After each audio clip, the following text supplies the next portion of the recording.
কন্যা রাশির ক্ষেত্রে আমি যেটা বলবো প্রথমেই, কন্যা রাশির কিন্তু শরীর স্বাস্থ্যের দিক দিয়ে কিন্তু কন্যা রাশি কিন্তু মোটেও ভালো যাবে না। মানে আমি স্ট্রেট কাটি বলছি, ভালো যাবে না একটাই কারণে, কারণ কন্যা রাশির দ্বাদশ ভাবে পড়ছে কেতু এবং ষষ্ঠ ভাবে পড়ছে রাহু। তো শরীরের যে স্থান, অসুস্থতার স্থান, রোগের স্থান, সেটা কিন্তু মানে কন্যা রাশির ক্ষেত্রে খুবই আশঙ্কাজনক।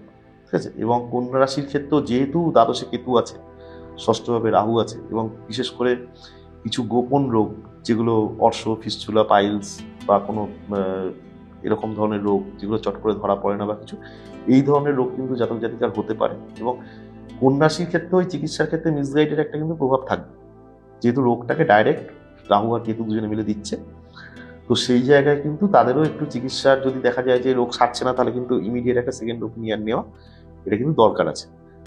কন্যা রাশির ক্ষেত্রে বিশেষ করে সতর্কতা থাকবে, কন্যা রাশির ক্ষেত্রে শত্রুর সংখ্যা বাড়তে পারে, কারণ কন্যা রাশির ষষ্ঠ ভাবে পড়েছে রাহু। তো রাহু জেনারেলি এনিমি জেনারেট করে, চন্ডাল প্ল্যানেট। তো সেই জায়গা থেকে একটা সচেতনতা কন্যা রাশিকে নিতে হবে। শিক্ষাস্থান কন্যা রাশির ক্ষেত্রে কিছুটা মধ্যম, আচ্ছা, মধ্যম স্থান, মধ্যম ফল কন্যা রাশির ক্ষেত্রে পাওয়া যাবে। এবং যদি বছরের যে দ্বিতীয় ভাগে, মানে যখন বৃহস্পতি যখন কর্কটে চলে আসবে, তখন কন্যা রাশির একাদশ স্থানে বৃহস্পতি গিয়ে আমাদের পৌঁছচ্ছে, সেই সময় থেকে কন্যা রাশির শিক্ষাগত জায়গা বা কিছু, সেটা কিছুটা ডেভেলপ করবে। আর্থিক জায়গার ক্ষেত্রে আমি বলবো আর কন্যা রাশির ক্ষেত্রে একটা মধ্যম প্রভাব পাওয়া যাবে, এবং কন্যা রাশির ব্যয় বেশি হবে। দ্বাদশ স্থানে কেতু বসে থাকবে, কন্যা রাশিতে একটা ব্যয় প্রভাব প্রচণ্ডভাবে ঘটাবে। তো এই জায়গাগুলো থেকে একটুখানি সচেতন থাকতে হবে।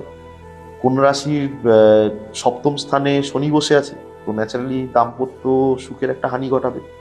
একটা দীর্ঘমেয়াদী ক্ল্যাশের মধ্যে পড়ে যেতে পারে লোকজন, কারণ স্যাটার্ন তো যে কোনো জিনিসকে লিঙ্গার করে, টেনে নিয়ে যায়, কিন্তু স্লো মুভ করে।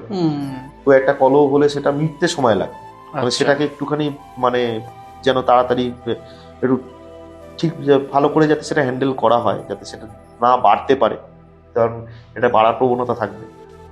দ্বিতীয়, কন্যা রাশির ক্ষেত্রে আমি বলবো যে যাদের মানে বাবা মার শরীর স্বাস্থ্যের দিকে একটু যত্নবান হওয়া উচিত, কারণ তার শরীর স্বাস্থ্যের ক্ষেত্রে কন্যা রাশিতেও একটা প্রবলেম আছে। এবং আরেকটা যেটা সমস্যা কন্যা রাশি, সেটা আইনি সমস্যা। যেহেতু কন্যা রাশি ষষ্ঠভাবে রাহু বসে আছে, তো কন্যা রাশিতে কিন্তু একটা আইনগত সমস্যা কিন্তু কন্যা রাশির জাতক জাতিকারা এই 2026 কিন্তু জড়িয়ে পড়তে পারে।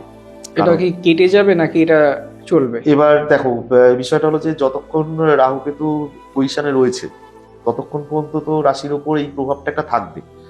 তো যখন এই বছরের শেষের দিকে, মানে সেটা তো প্রায় ডিসেম্বরের 7-8 তারিখ নাগাদ, তোমার রাহু কেতু পজিশন চেঞ্জ করবে, মানে একদম বছরের শেষে।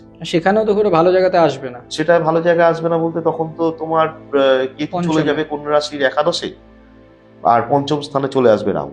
তো যেটা আমাদের সপ্তমে শনি বসে যেটা বিবাহ ক্ষেত্রকে হ্যাম্পার করছে, তার সাথে আবার অটোমেটিক পঞ্চমে রাহু চলে আসবে, মানে পারিবারিক জীবন আরো বিধ্বস্ত, সুখ শান্তি আরো নষ্ট হবে।